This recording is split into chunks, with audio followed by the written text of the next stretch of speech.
Hi guys, it's Kathy. I hope you're doing well. We made it to Wednesday. Yep, Wednesday.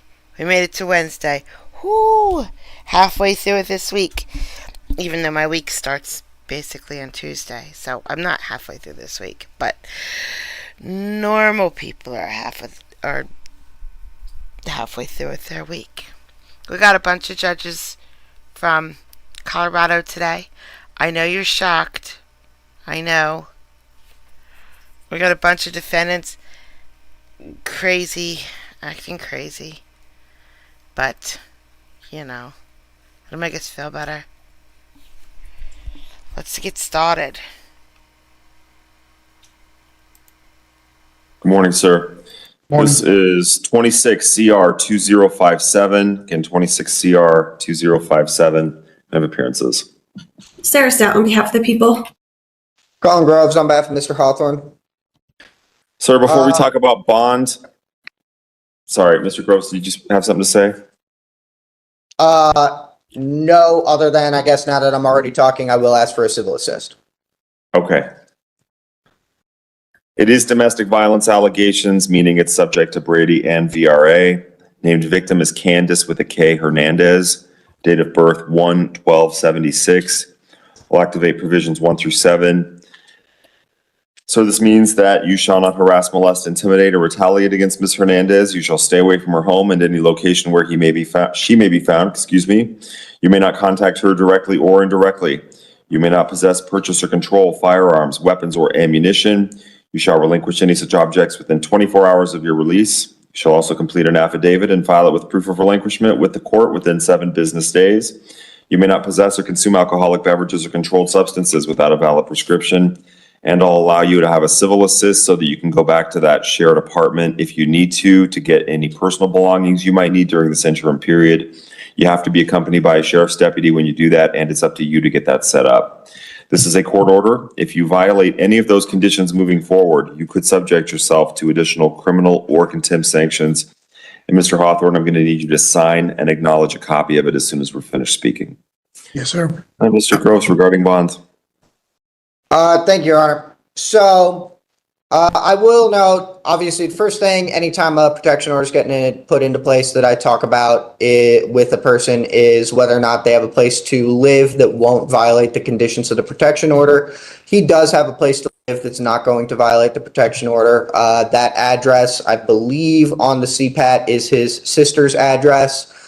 He's going to be able to stay with his sister and her family while this case is ongoing, and that will not violate the protection order. Additionally, he does have family, especially his sister, who will be able to get him to and from court.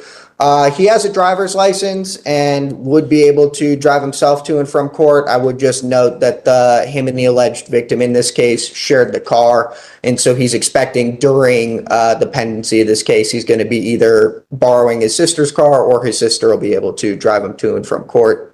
He does have 2 children. They are 3 and 5. Although he lost his job recently, he does support his children financially. Historically, what he's done is he's worked in warehouses for Kroger, doing their distribution. He's confident that he'll be able to get his job back shortly after he's released from custody. Beyond that, I would note that he has lived in the Colorado area for the last 10 years, and with his sister and family being in Colorado, he has substantial ties to the local community. So I would ask the court to grant a personal recognizance bond in this case. Thank you. Ms. Stout. Thank you, Judge. The people would strongly object to a personal recognizance bond in this case. A look at his history indicates multi-state history as well as failures to comply and similar charges. Additionally, the charges in this case cause concern for the people, for the safety of the community, and particularly the victim, Ms. Hernandez. There were both community members and police officers who were attempting to intervene, and that did not stop Mr. Hawthorne from continuing his assaults. And so the people would ask for bond to be set at or above the schedule suggested amount in this case. We would also ask for SRP, monitored sobriety, and GPS as a condition of any bond. Thank you. The allegations are highly concerning. I actually did a little bit of a deep dive on this one, and I went back and looked at that Pueblo case from 2017, CR 598. That matter contained extremely similar allegations. And it seems that this is a pattern. So I am going to set bond in the amount of $20,000 cash or surety. That is going to be with the condition of supervised release program. Bobby, that was so nice. Bobby, that was very nice. Monitored sobriety, and I do think that GPS is appropriate. I agree with Ms. Stout.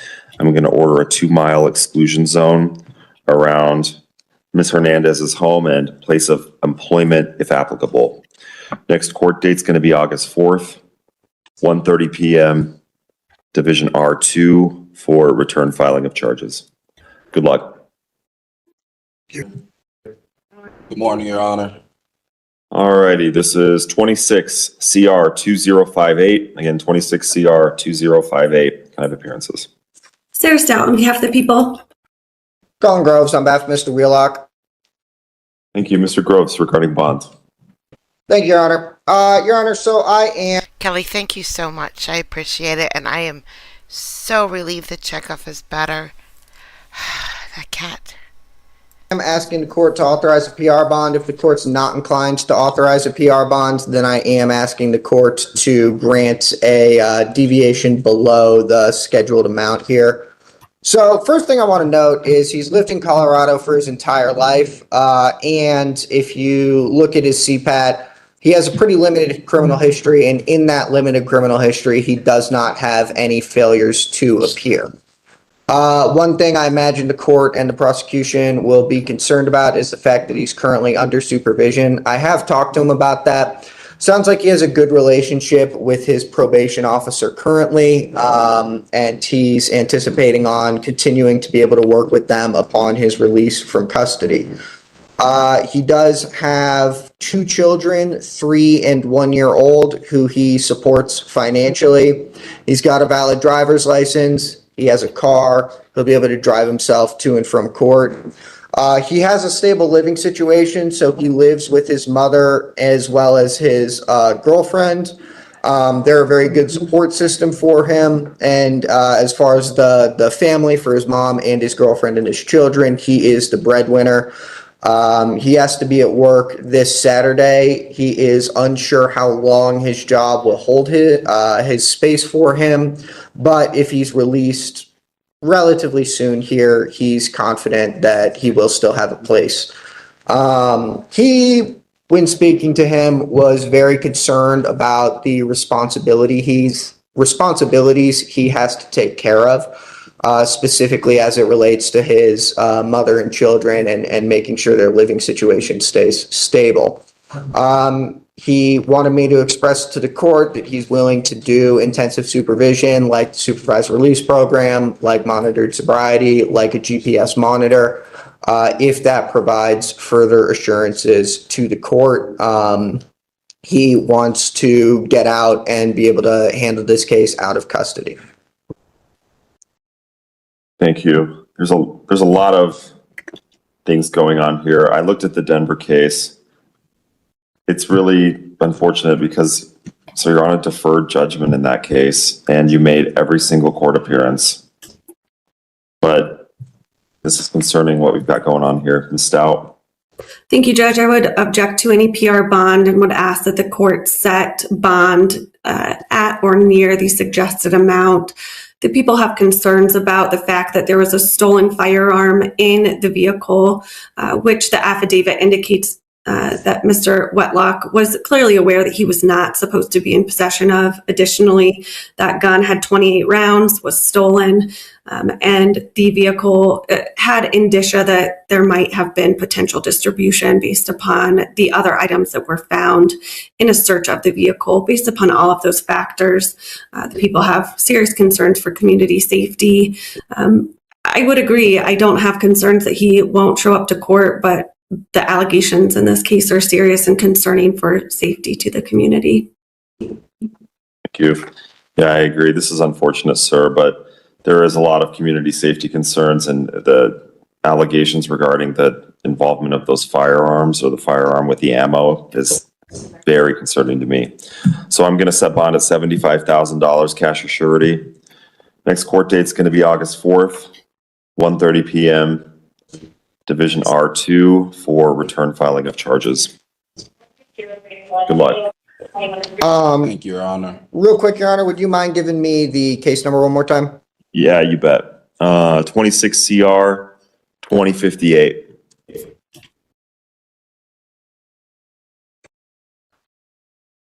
All right, so when you come back on this day, the DA should have decided what they're actually going to be charging you with in the case, because right now it's just like what we're talking about are kind of hypotheticals. So on this day is when they tell you what you're actually charged with, okay? Okay. All right. If you bond out, make sure you come to that. You can call, I would call your mom, have her set something up with a bondsman, okay? Okay. Thank you, Your Honor. Yeah, take care, sir. 25 CR 5004 and 25 T56, People versus Victor Martinez. Mr. Martinez is present in custody with Mr. Waldo. Ms. Manown is present on behalf of the state. And we'll note the victim advocate for the district attorney's office is present on the line. I also reviewed a victim impact statement from Ms. Vargas. Ms. Manown, have you had a chance to review the pre-sentence investigation and the alcohol evaluation? And if so, do you have any additions or corrections? Yes, Your Honor, I have reviewed it. I do not have any additions or corrections. And any argument with regard to sentencing? Yes, Your Honor. Ms. Vargas did not want to be present today, but that statement which you read, which was filed in the case, was what she had asked us to make sure the court knows. So then I won't go to the trouble of reading it out loud. So we would note that the defendant is high risk, both according to the ComCore screen and the PSI. His score on the LSI was 45, and that scale only goes up to 54. So that's a very, very high risk. The allegations, which the court has read in the victim impact statement of how the defendant threatened to kill her, strangled her, that she really, really thought that she was going to die and never see her daughter again, are very, very concerning here. It does state in the PSI that probation is not appropriate given the violent nature of the defendant's actions, and that the defendant would likely fail to accomplish anything towards the purposes of probation if put on probation. So we would note that the count to assault 2 does carry I believe, a DOC sentence of 2 to 8 years, and the menacing a DOC sentence of 1 to 3 years. And the people are asking for an 8-year DOC sentence today. I'm sorry, what was your request? An 8-year DOC sentence. Okay, thank you. All right, Mr. Waldo, did you have an opportunity to review the PSI and the alcohol evaluation? And if so, are there any additions or corrections? No, Your Honor, not at this time. Okay. And the answer should be yes and then no. Okay. We were able to review them and we do not have any additions or corrections. And actually, I'm sorry, Ms. Manown, is there restitution requested in either case? There is not, Your Honor. Okay, thank you. Give me just a moment, Mr. Waldo.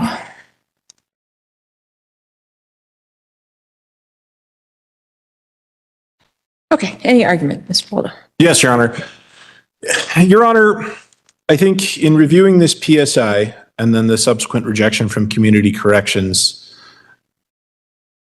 I believe that puts the court in a position of having fewer options or less appropriate options than would make this sentencing argument a little easier for me to make.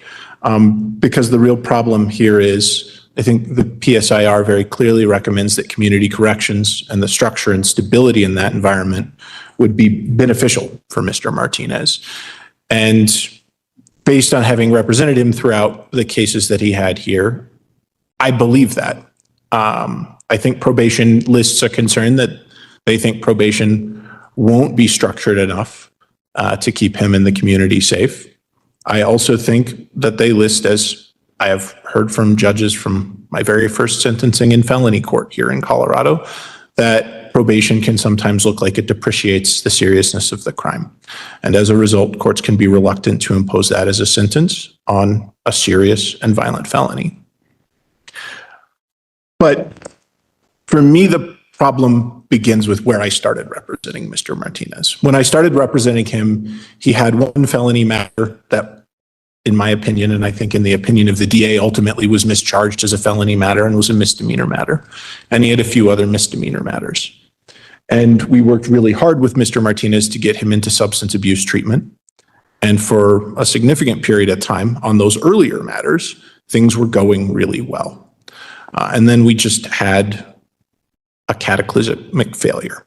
What happened in this case was both tied up in Mr. Martinez's mental health struggles, which are significant. He's currently treated for them through jail-based services that he's receiving right now and receiving psychiatric medication for them. That was exacerbated through self-medication that Mr. Martinez engaged in with methamphetamine. And I think that is also evidenced through the DUI. When that happened, a pretty horrific and scary, violent event happened with Ms. Vargas. I'd had a fair amount of contact with her on Mr. Martinez's previous misdemeanor matters up to that point, and me and my investigator did talk to her after this case was filed as well. In that conversation, it's one of those conversations you have as a defense attorney that is hard. It's good and bad. She was very adamant he didn't kidnap her, but she was equally adamant, as she is in the victim impact statement, that this was a scary event, that she was heartbroken he'd betrayed her trust in that way, and didn't ever want to see him again. Ultimately, though, when I look at Mr. Martinez's trajectory through the criminal legal system, what I see as the through line is everything here is connected to substance abuse and to mental health.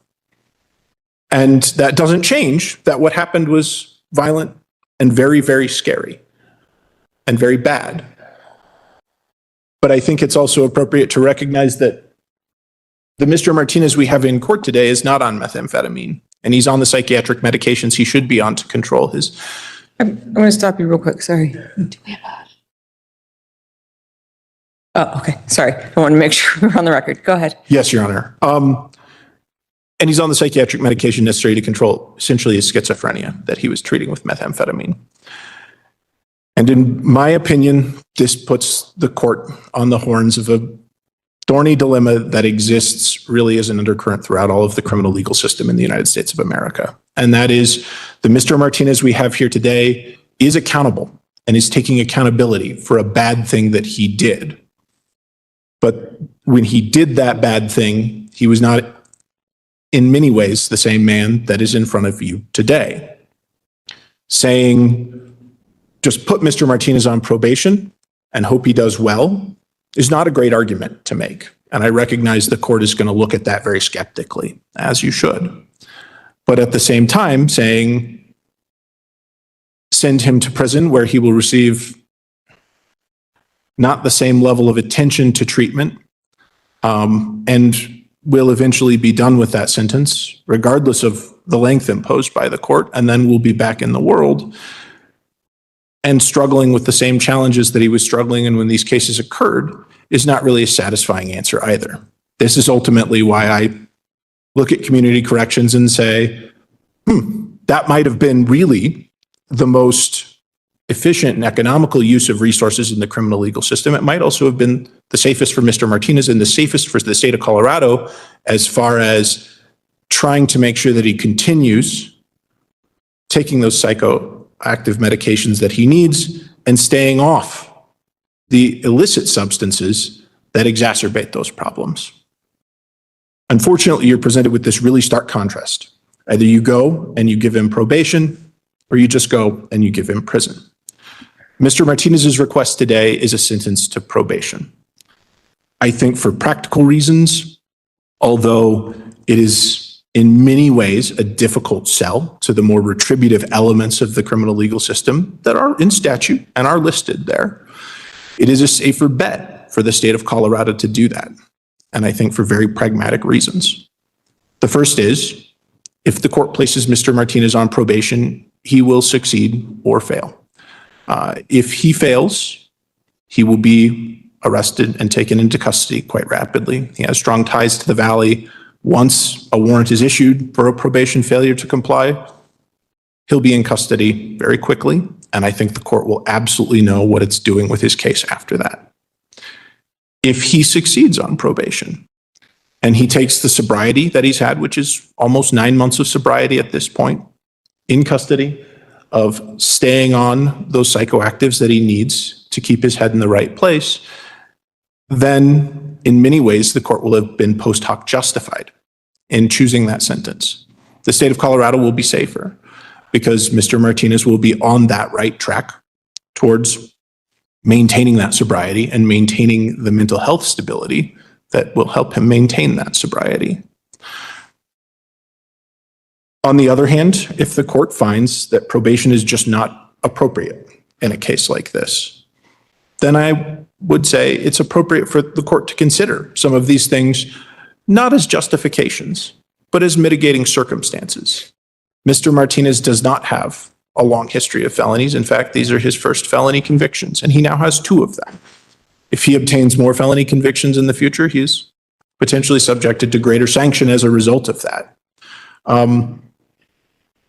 Importantly, although what happened here was very, very scary, and I think there's no way of understating that, it's not something Mr. Martinez did in his right mind out of anger and maliciousness. It was something he did when he was not in his right mind. He was suffering from some degree of schizophrenia and methamphetamine, exacerbating that condition.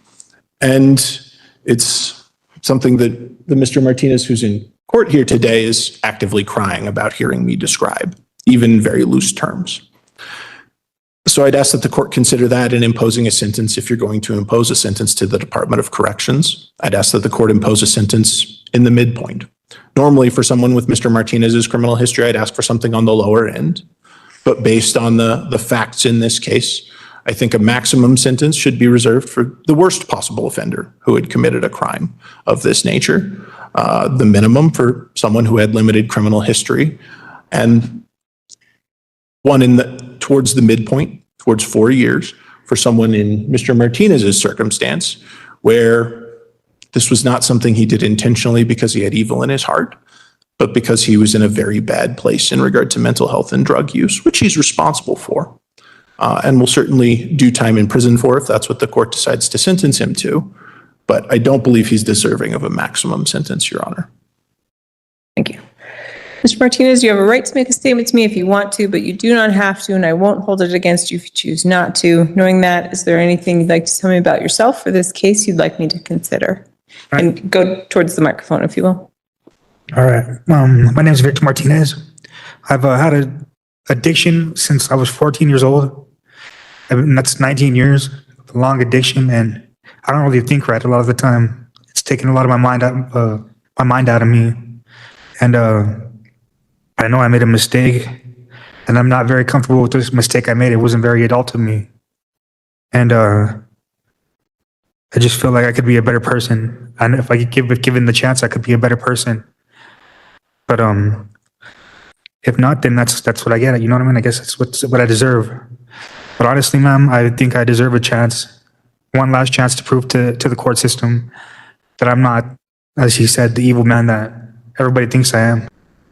I have a big heart, and I'm a very good person. And I made a mistake. I'm not very happy with it, and I'm very ashamed of it. And I don't feel like a man about it, you know? Like,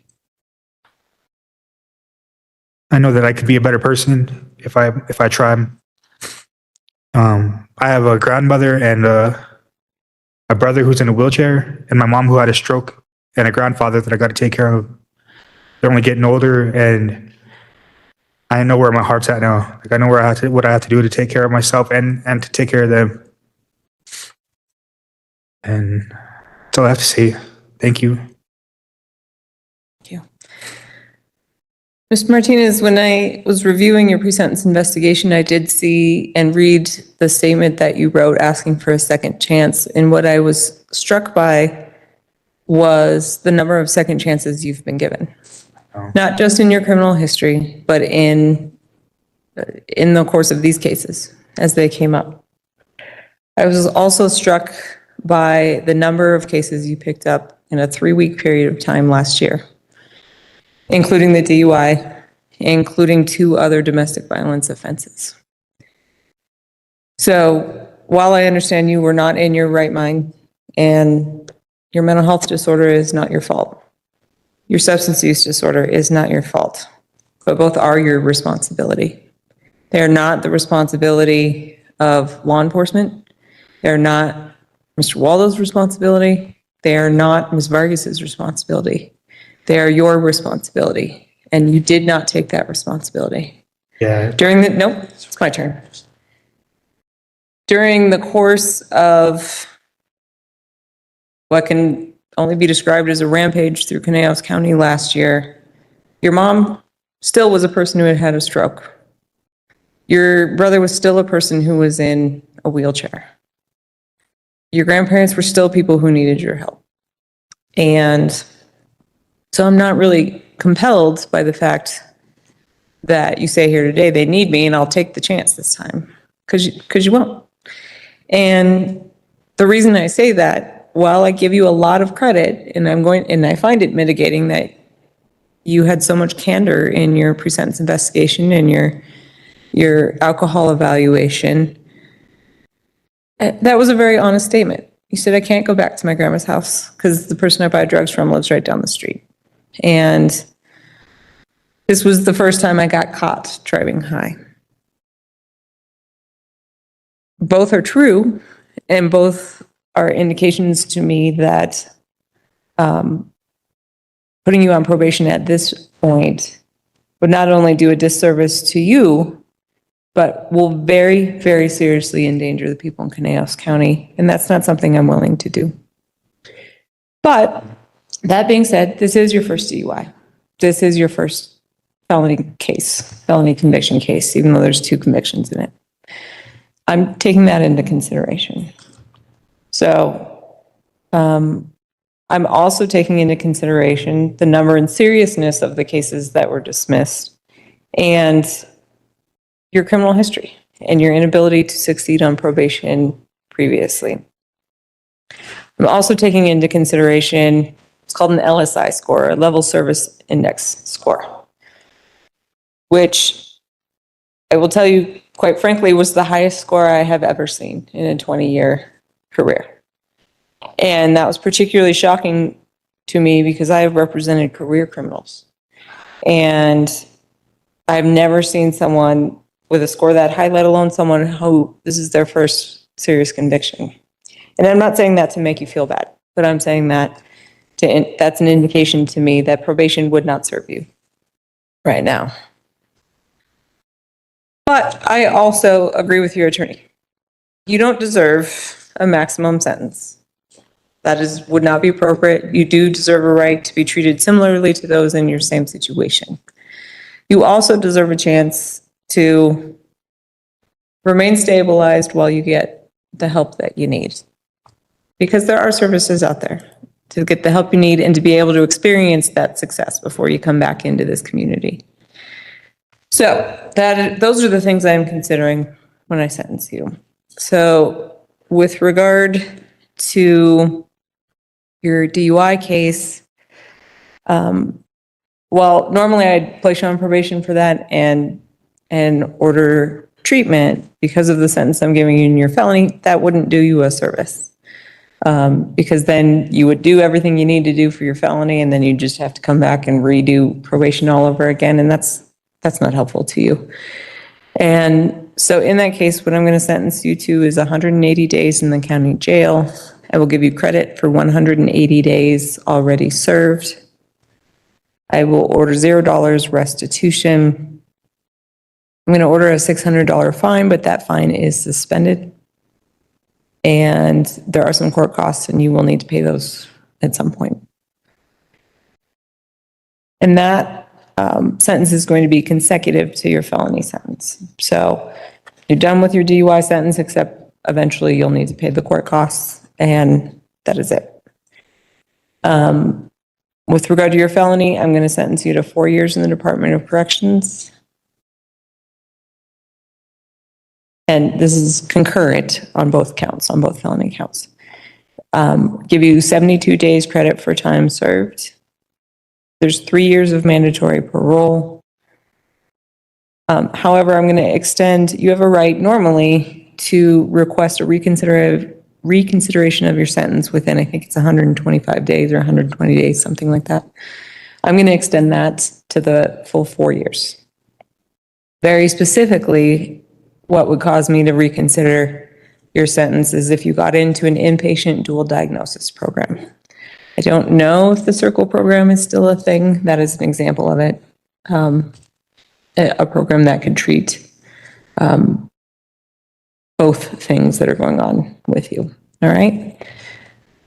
Certainly you can file a 35B without getting into that program, but I'm telling you what would strongly cause me to reconsider your sentence would be getting into one of those programs. I'm going to order that you comply with the protection order. You have a felony conviction, so it is now unlawful for you to own or possess a firearm, any ammunition, or a dangerous weapon. You can't molest, harass, intimidate, or bother any witness to or victim of your case.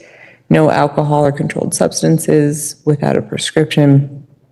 And very specifically, the most important part is that you cannot have any contact with Ms. Vargas or any member of her family. I'm going to order $0 restitution. I decline to impose a fine. I will waive costs of care. And I decline to impose any court costs in this case because you'll pay those in your DUI. All right? So get in there, take advantage of all the programming available to you. I will tell you that just because you are being sentenced to 4 years, it's unlikely that you will serve that amount of time. You likely will serve a lesser amount followed by a period of parole. Okay? Thank you. All right. Mr. Waldo, any questions, anything else? To clarify the sentence in 25 CR 5004, Your Honor, that was 4 years on count 2, concurrent to 3 years on count 3? Yeah, no, 3 years on count 2, 2 years parole on count 2. So I will make sure the minimus reflects that. Okay. Because the maximum sentence you can receive on count 2 is 3 years. So it'll be concurrent, but. It's different amounts, but the longer one is what's going to govern, is it what she's saying? Yeah. So you're not going to serve 3 years and then 4 years. It's just 4 years total. And you're not going to do 2 years and 3 years of parole. It's just 3 years total. Okay? Does that make sense? Yeah. Sorry to make it more confusing. No, you're fine. Okay. All right. Thank you. I will remand you to the custody of the sheriff for transport to the Department of Corrections. I will be in recess until 10 a.m. All right. I will call up 26 CR7, People versus Gerald Martinez. Mr. Gerald Martinez is present with Mr. Waldo. Mr. Martinez, if you want to go ahead and have a seat. Ms. Manown is present. We are here today for the complaining witness in this matter to register an objection to sealing. Mr. Martinez, just so you know, it's a weird sort of glitch in the law that even if we have to have these hearings and it is important to allow people to register their objection to it, but it also has no legal force. So your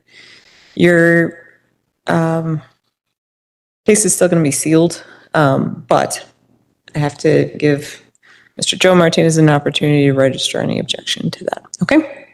Just to let you know procedurally what we're doing here today. Is Joe Martinez present? All right, come on up, sir.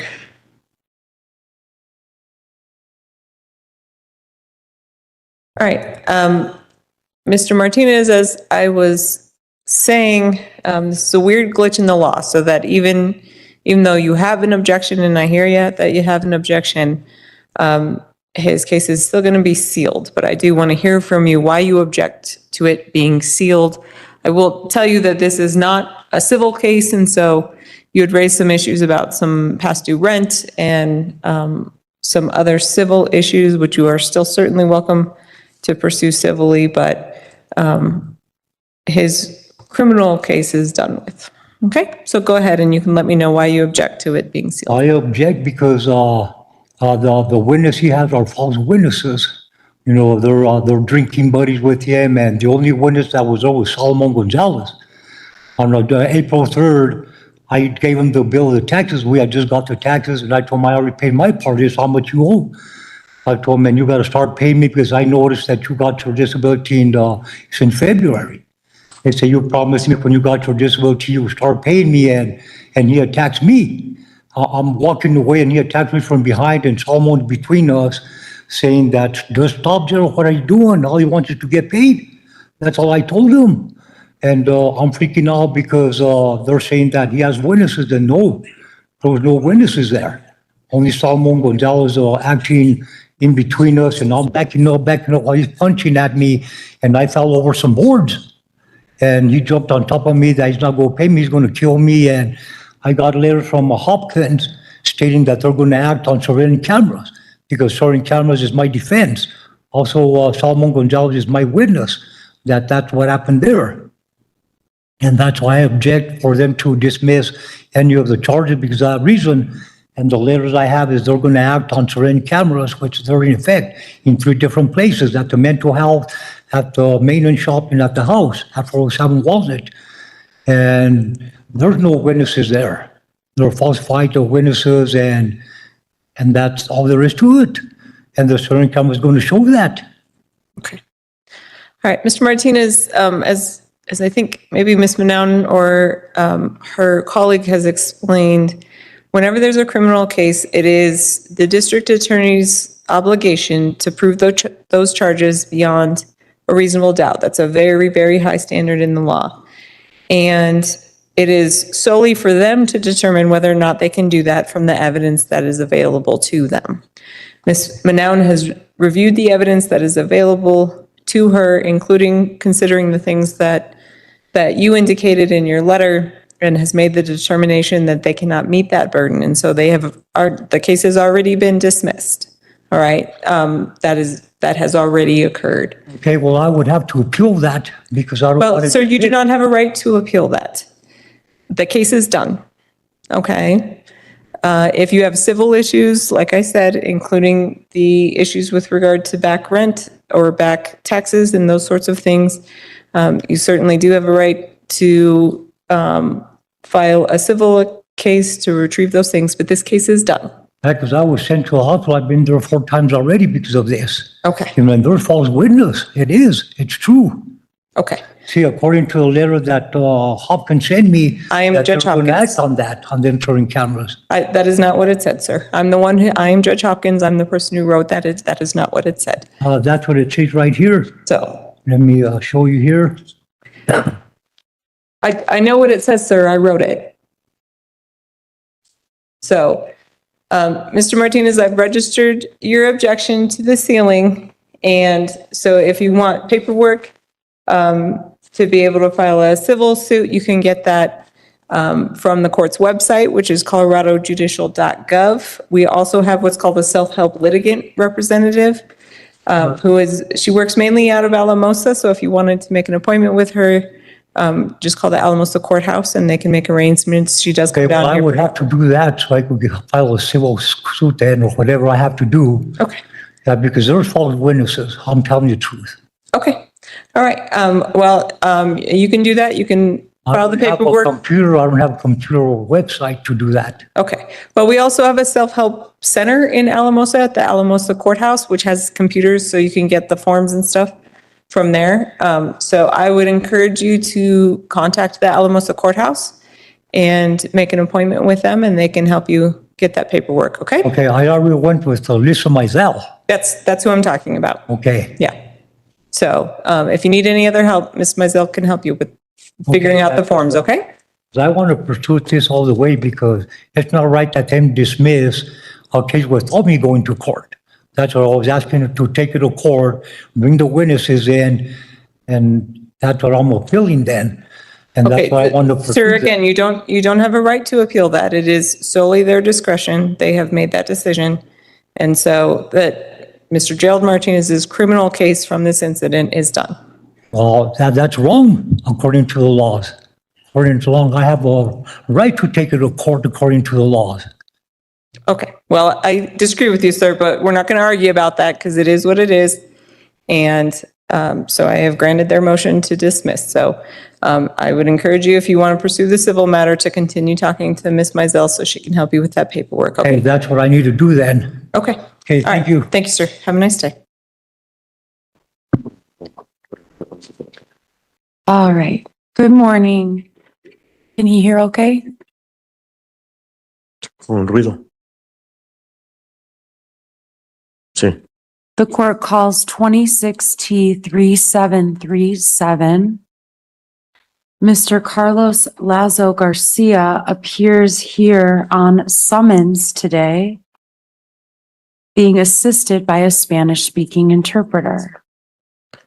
Alex Chesler for the people. It is my understanding, sir, that you wish to enter a plea of guilty to added count 2, reckless driving, and that driving under the influence would be dismissed. And that you're agreeing to pay a $150 fine, do the MAD victim impact panel, as well as complete a drug and alcohol class through a program called ISAE.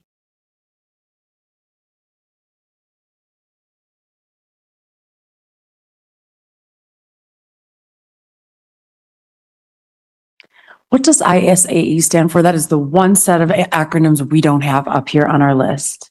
That's just the name of the, Is it like intervention? yeah, it's like SEMA. It's like a online class portal.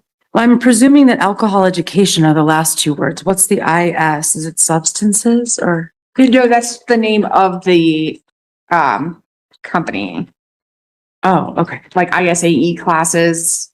I don't know what the acronym stands for. Okay, we'll find out another day. Anyway, we're gonna need you to get us a form because we don't have those forms in here if you wasn't provided one. All right, so sir, the agreement is that you'll plead guilty to reckless driving, pay a $150 fine, do the Mothers Against Drunk Driving Victim Impact Panel, as well as complete an ISAE drug and alcohol class. I will suspend a $150 fine upon your successful completion of those classes, and we'll set a review date in 6 months. If you haven't completed those classes, the second portion of the fine will be imposed. Actually, I think I'm going to do it differently. I'm going to impose a $50 fine and suspend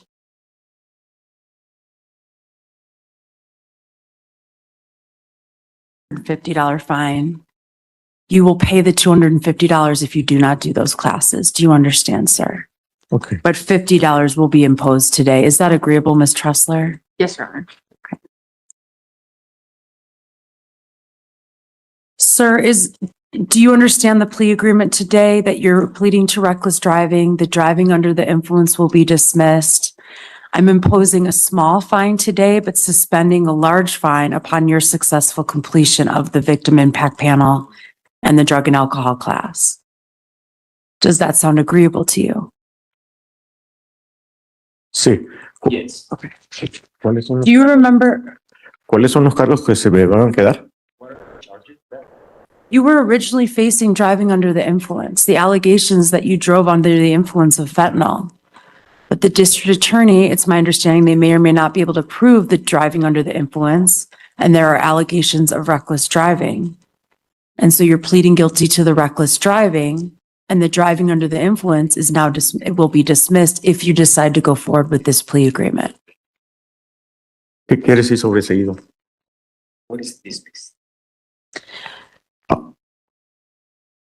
You're going to plead to one charge. The other charge will be dismissed. It won't be there anymore. Ok. ¿Y cuál sería? Do you remember going through this document and you're going to enter a plea of guilty to reckless driving? Ok, sí. But you're agreeing that you drove a motor vehicle in Adams County on the date and location alleged in the complaint, and that you drove that vehicle in a manner as to indicate either a wanton or willful disregard for the safety of persons or property. That you chose to drive the motor vehicle in a way in which a reasonable person would know could create a strong probability that injury would result. That's what you're pleading guilty to. Do you remember putting your initials CL here? Sí, And then are these your initials CL down the side? sí, And is that your signature here? sí, And then your initials CL appear next to the elements of reckless driving that I just read to you and you read about in the other room. Do you have any questions about what you're pleading guilty to today? no, Sir, what this document tells me is that you wish to enter this guilty plea here today, that you're not asking to go to trial at a future date. Is this plea agreement what you would like to do today? sí, Is anyone threatening you, forcing you, or coercing you to enter this plea agreement?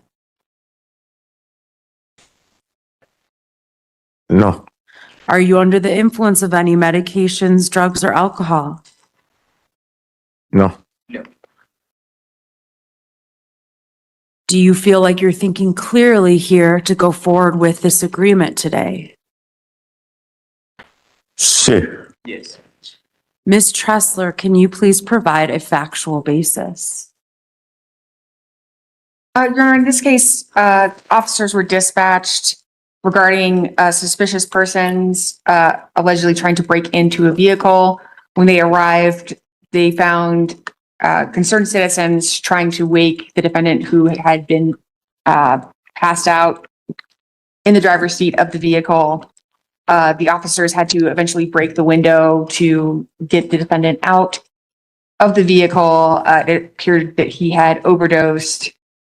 There were open alcohol containers and 2 pieces of aluminum foil with burnt residue on them in the vehicle. The keys were in the vehicle, but it was in park, it was not turned on. So we have an actual physical. Oh, I see. Okay. Okay.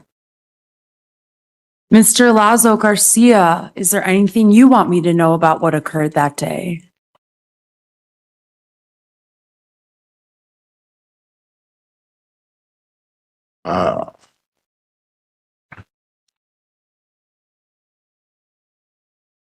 No, pues.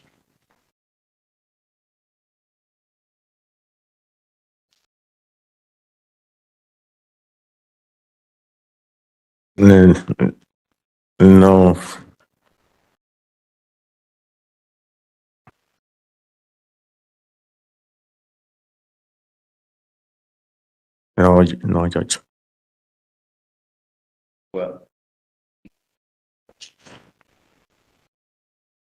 Okay. It sounds like that was really a scary situation, and it is my hope that you will find tools to not find yourself in that situation again. You could have died. You could have hurt someone else out on the road.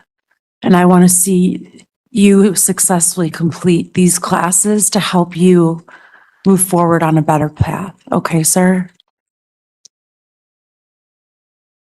Sí, gracias.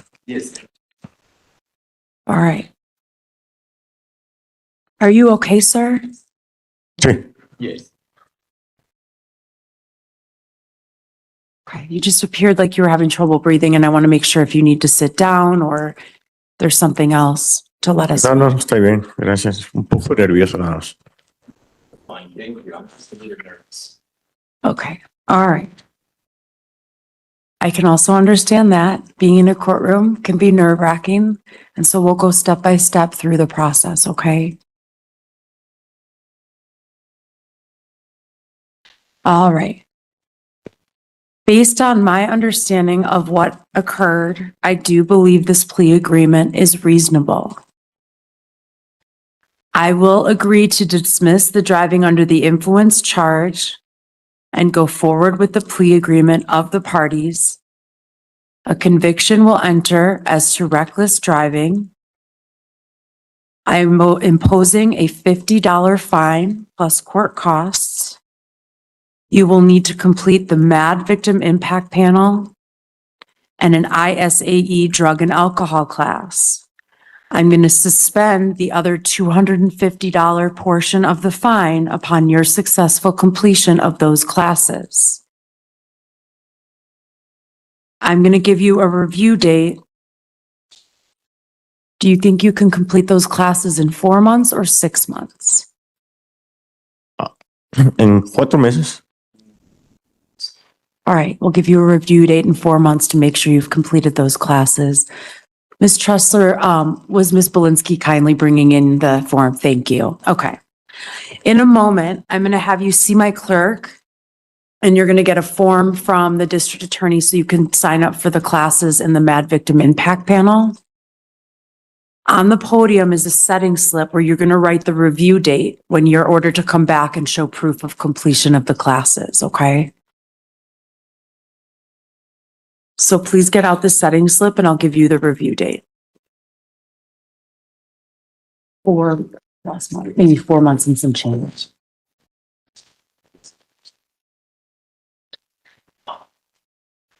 All right, your review date is December 1st,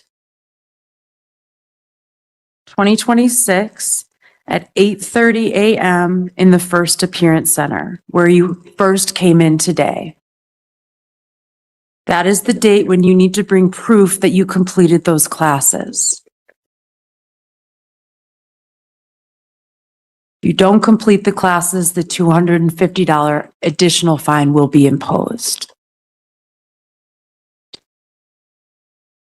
In a moment, you're going to see my clerk to get a piece of paper to take downstairs to traffic windows 1 or 2. You can pay the $50 fine and court costs in full, or you can work out a payment plan. Do you have any questions about what we've done here today? And that piece of paper right there with the district attorney is for you to sign up for the class. Is the victim impact panel stuff there too? MAD? No, but we don't have that either. We might need forms in here.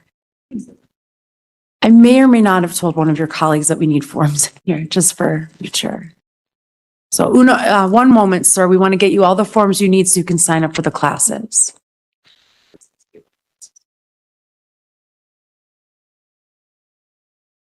This is the website for the drug and alcohol class. It's all the same shit that happens here.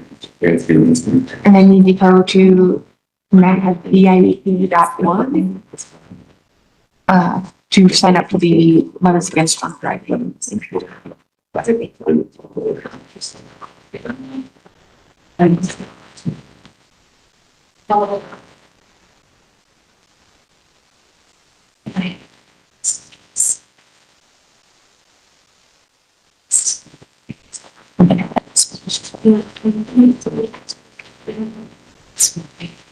Oh, you know what I wanted? I have some. It's very good. All right. Are there other questions that Mr. Oh my gosh.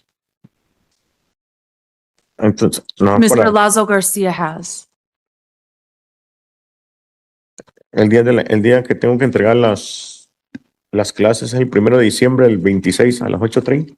So I have to bring proof for the classes by December 1st at 8:30. That's right. And then you're going to come see my clerk and get a piece of paper. Go to traffic windows 1 or 2 to pay your fine of $50 plus court costs, or you can work out a payment plan.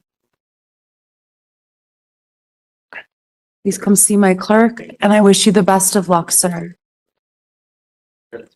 We'll see you in December, okay?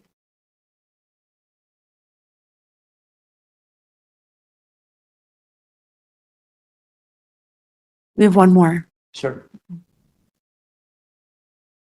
I just want to give him a moment if he has more questions. Thank you. The next case will be 26T5576. Good luck, sir.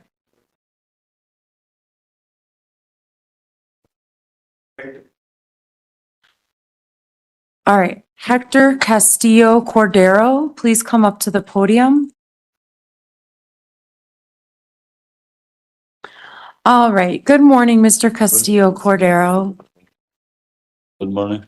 Good morning. This is case number 26T5576. Mr. Castillo Cordero is appearing here today on summons. Ms. Tressler is here from the District Attorney's Office. Sir, it's my understanding that you wish to plead guilty to amended count 2, driving under the influence to driving while ability impaired, a lesser offense, and that counts 1 and 3 will be dismissed, and that you will be sentenced to 2 days jail, suspended upon your successful completion of 1 year of supervised probation.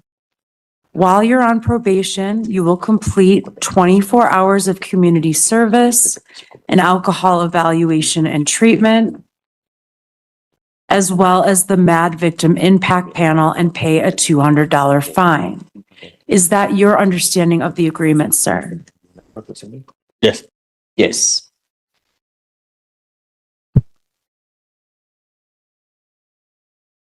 Do you remember this document you went over in the other room and you put your initials and signature? Yes. Yes. Is your initials HC right here? Yes. Yes. And your initials HC appear here next to the offense, driving while ability impaired. Do you have any questions about the crime that you're pleading guilty to? No. No. And your initials appear next to the penalties for that offense. Do you have any questions about those? No. No. And down here, your initials appear that certifies to this court, this is your first ever driving under the influence or driving while ability impaired offense. Is that correct, sir? Yes. Yes. And is that your signature? Yes. Yes. What this document tells me is that you wish to enter this plea of guilty here for the terms that we've discussed, that you're not asking to go to trial at a future date on the original charges. Is this plea agreement what you would like to do today? Yes. Yes. Is anyone threatening you, coercing you, or otherwise forcing you to enter this plea agreement? No. No. Okay, I do need to ask these questions. It's my job. I also need to ask you, are you under the influence of any medications, drugs, or alcohol? No. No. Is there anything about how you're feeling today that might keep you from thinking clearly? Oh, pues poco nervioso nomás también. No, I'm just a little nervous. Okay, all right. Well, my job is to make sure you understand what you're doing, that you want to do this, and there's nothing influencing you, okay? And so now that I've asked those questions, I'm now going to ask the district attorney for some information. Ms. Tressler, can you please provide me a factual basis? Your Honor, in this case, officers responded to what was initially a report of a decent exposure in Commerce City. The reporting party stated that a male was watching porn in a gas station parking lot and masturbating. The reporting party said after she confronted the male, he began following her in his car. Officers located the vehicle based on the description and saw the plates that came back with no record. They then used a drone to locate the vehicle. Defendant was in the vehicle as the sole occupant. Defendant told officers that he was coming from work and had stopped at a gas station to wait for his wife to call him. When the defendant opened the car door to speak with the officers, they saw there was tissue on the seat and his zipper was down. Ultimately, the defendant gave the officers permission to look at his phone history for evidence. Nothing was found, so the indecent exposure was not charged. He told the officers he had had a beer about 3 hours ago. Officers noted an odor of unknown alcoholic beverage on his breath. They asked him to conduct the standard field sobriety test. And he said that he didn't want to because he had had some beers. Officers placed him under arrest and located 4 empty beer cans in the vehicle. A defendant agreed to a breath test, which showed a BAC of 0.134.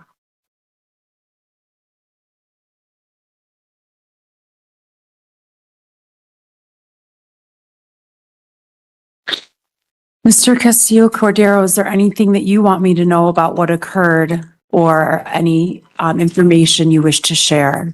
You don't have to say anything at all, but I want to make sure that you know this is your opportunity to let me know anything you think I should know. Pues lo de la cerveza que tomé, sí, lo de esa cosa de que exhibicionismo y todo eso, pues eso sí, no sé. Well, regarding the beer and all that, well, yes, that happened. Regarding the indecent exposure and all that, that did not happen. So I don't know.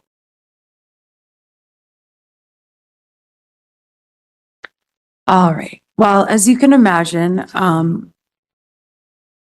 driving in the condition that you were in could have hurt or killed. You could have been hurt or killed, or someone else could have been hurt or killed. And so I appreciate you accepting responsibility here today, and it is my hope that you will gain some tools while on probation. I will go forward with the plea agreement of the parties. I impose conviction to added count 2, driving while ability impaired. Counts 1 and 3 are now dismissed. I impose a 2-day jail sentence, and that jail sentence is suspended upon your successful completion of 1 year of supervised probation, where you will complete an alcohol evaluation and treatment, 24 hours of useful public service, the MAD victim impact panel, and pay a $200 fine. In a moment, you're going to come see my clerk and fill out some paperwork. You'll then go to the 3rd floor and check in with probation to get your initial appointment. My clerk is also going to give you a document that you'll take to traffic windows 1 or 2 on your way out of the building. That's on the 1st floor. That's where you can pay your fine and court costs in full, or you can work out a payment plan based on your financial needs. Do you have any questions, sir? No. All right, please come see my clerk. I wish you the best of luck, sir. Yeah. Okay. Senor, do you mind if there's questions with the paperwork just sticking around? Sure. Thank you. That one, please.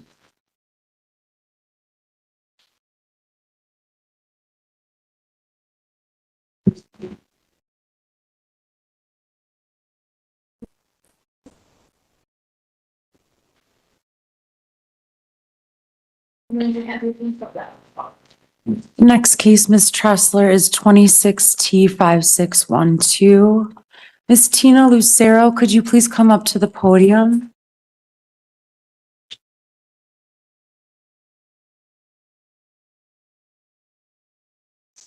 Good morning. The court calls 26T5612.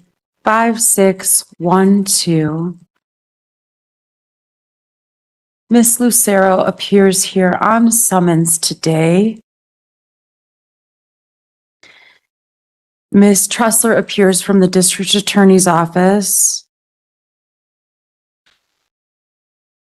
It's my understanding, ma'am, that you wish to enter a plea of guilty to count 1, careless driving, and that count 2, leaving the scene of an accident, will be dismissed, that no jail will be imposed, that I will impose a fine, and that you're accepting liability for any restitution owed. Is that your understanding of the agreement? Yes, Your Honor. Okay.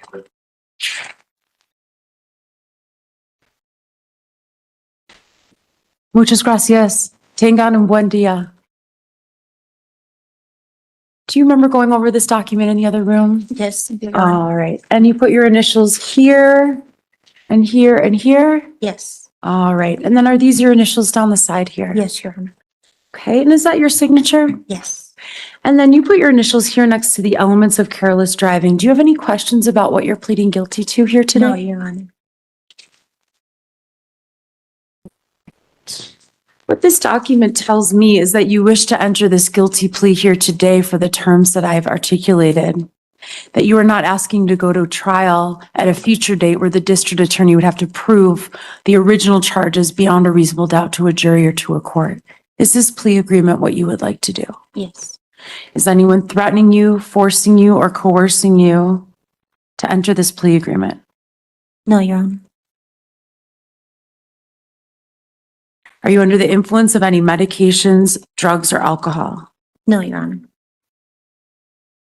Is there anything about how you're feeling today that might keep you from thinking clearly? No, just like nervousness, like just like everybody else. All right. Well, we're going to take it step by step and help you move forward in the best way possible. Ms. Tressler, could you please provide a factual basis? Just Your Honor, very briefly, the defendant rear-ended the named victim here and then drove away without providing any information. The victim had a dash cam, so the officers were able to locate the defendant. Okay. All right. Ms. Lucero, is there anything that you want me to know about what happened or anything you wish to share? Yes, on this particular day, I was just heading to work and we were at the light at the flea market to get onto I-76. The light turned green. He proceeded and so did I. But I was not paying attention that he hit his brakes. Boom. I was only going 5 miles an hour, no detrimental damage. He wasn't hurt. But I did attempt to pull over, got out of the car, and he started being irradical, cussing, anger, scared me to death because I'm just getting out of a marriage of abuse. So he didn't want to talk civilly. I got in my car and left. And then after pulling away from out of that I-76 traffic, I tried to pull over again because he was driving and he stopped me where I couldn't drive anymore, got out, asked if he wanted to switch in information. Again, nothing but cuss words, throwing up fists. I don't deserve to be abused like that, so I left. I went to work. Okay. I'm sorry to hear about what occurred that day. I do But I did hit him and I'm sorry. Yeah. Okay. End of story.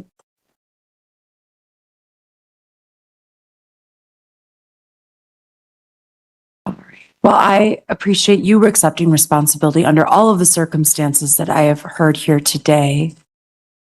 I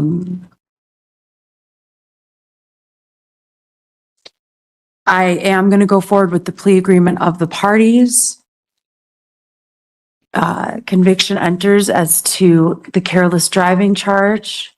Leaving the scene of the accident is dismissed. Ms. Tressler, do you have any information? I forget. Did you say any information about restitution? No, I'm sorry, Your Honor, I didn't. We sent out the letter on the 28th. So Okay. we're back yet. All right. So the district attorney is ordered within 63 days to file the request for restitution. And then you have 14 days to file an objection if there's a legal basis to do so. I am imposing the fine of 150, which is the minimum, plus there will be some court costs. In a moment, and that you're accepting liability for any restitution owed. In a moment, you're going to get a document from my clerk.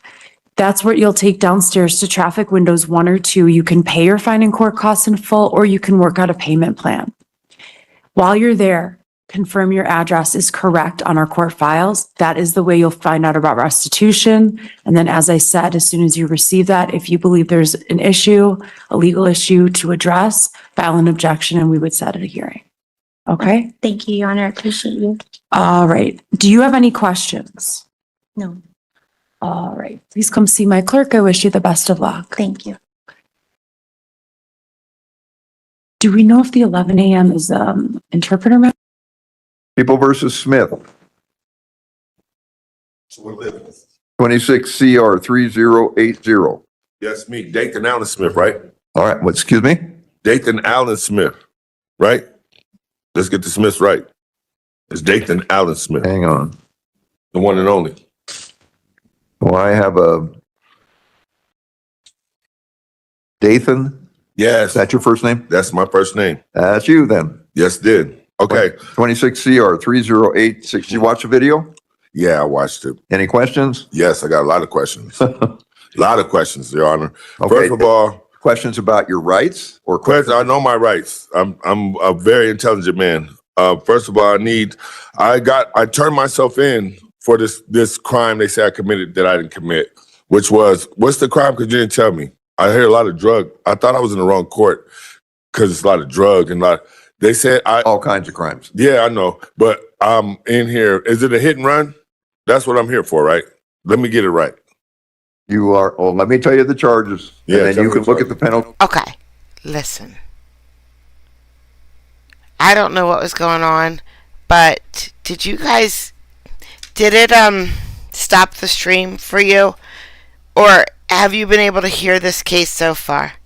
Because I'll restart it. It's only a couple minutes long if my internet connection messed it up.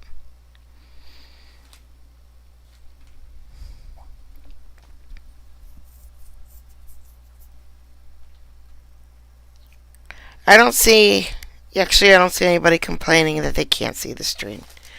So I'm just going to press play.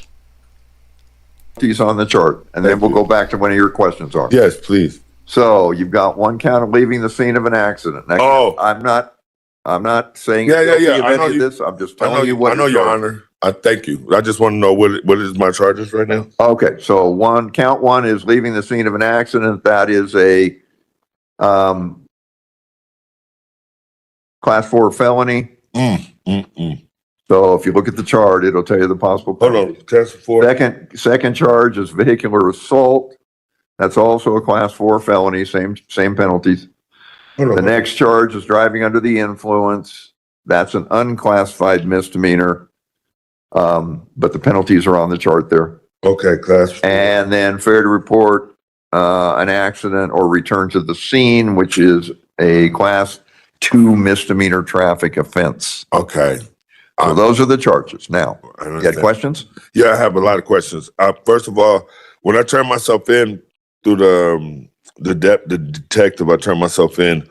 They still haven't gave me the officers who assaulted me and raped me or tried to rape me. That's all in discovery. That'll come once you district court. No. What I'm saying is that is not with this. I want to know because I've been calling and I don't know who to call. When I turned myself in because they gave me a warrant. And I'm a busy man, and I have a family. I turned myself into the Las Vegas. What's that? The county jail, right? Right. They disrespected me, so I've been calling. I've been wanting the officers' numbers, the ID numbers, the detective numbers, wherever they are, and they still haven't got to me. So I want to know.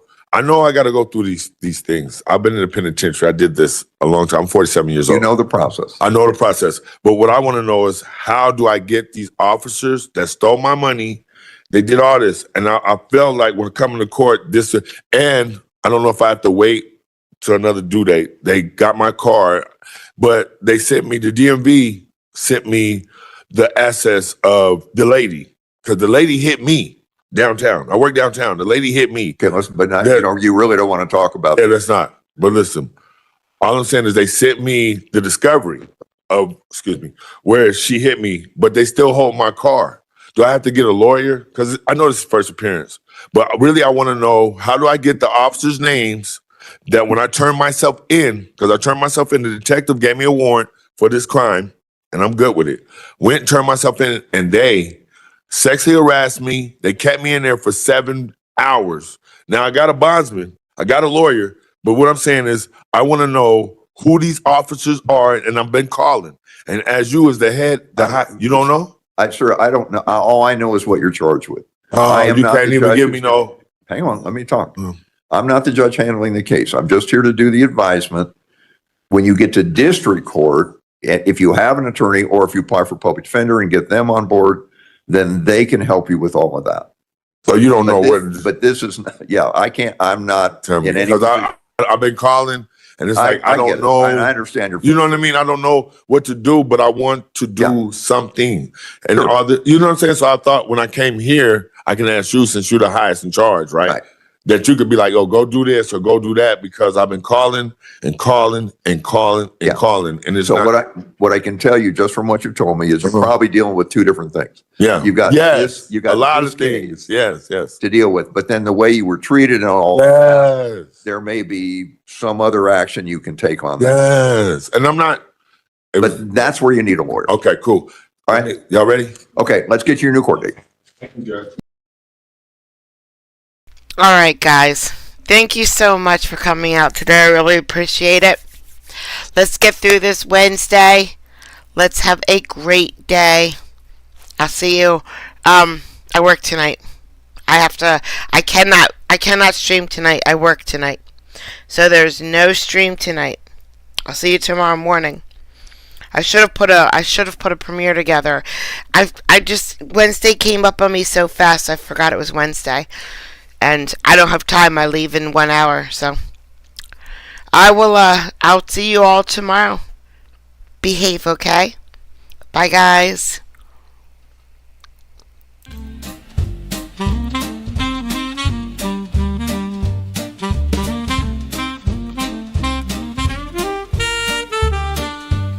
Well, I thought I'd write a happy song. I found a chat room where I belong. You don't know how much it means to me. With such a groove, I'm less lonely. Oh, Kathy's the creator. She's leading the way. At Court Vibes, we laugh and we stay. Her smile shines bright. She's got that grace, come join the fun. It's a welcome and play. I can count on distraction from my pain, 'cause this creates. Why don't you join us? It's a guaranteed good time.